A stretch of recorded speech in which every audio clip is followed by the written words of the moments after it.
សត្វ5ប្រភេទបើវាឬរត់កាត់មុខរថយន្តតាមជំនឿជាប្រផ្នូលប្រាប់រឿងល្អនិងរឿងមិនល្អ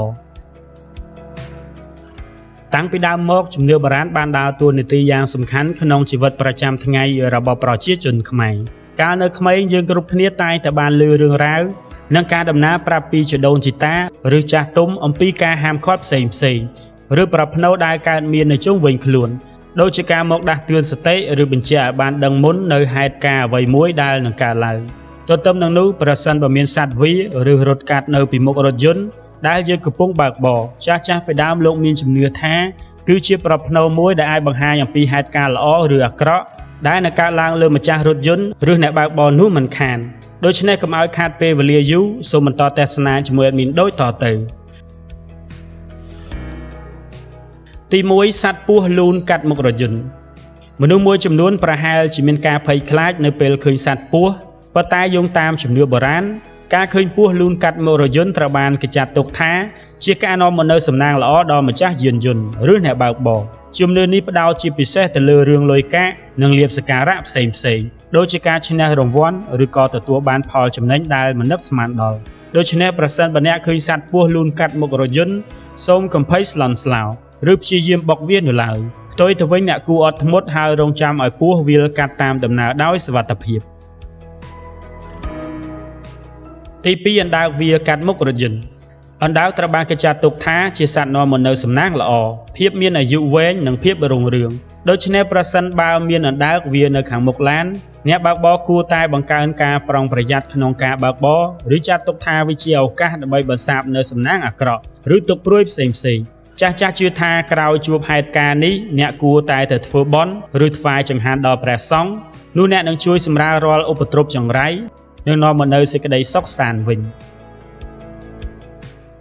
ទី3សត្វត្រកួតវាលកាត់មុខរថយន្ត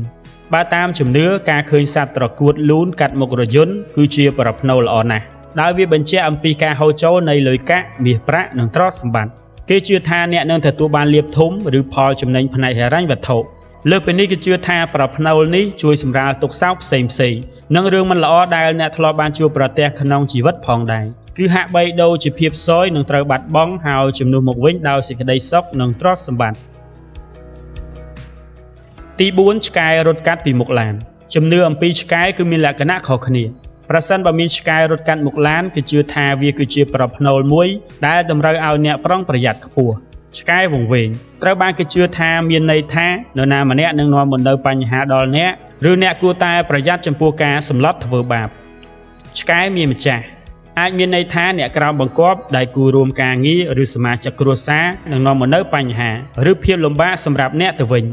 ក្រៅពីជំនឿខាងលើការឃើញឆ្កែរត់កាត់មុខរថយន្តគឺតែងតែមានគ្រោះថ្នាក់កើតឡើងជាញឹកញាប់ដោយសារតែឆ្កែមានភាពរហ័សរហួនហើយរត់លឿនដែលធ្វើឲ្យអ្នកបើកបរត្រូវចាប់ហ្វ្រាំងភ្លាមនិងអាចបង្កគ្រោះថ្នាក់ចរាចរណ៍ទាំងមនុស្សនិងសត្វ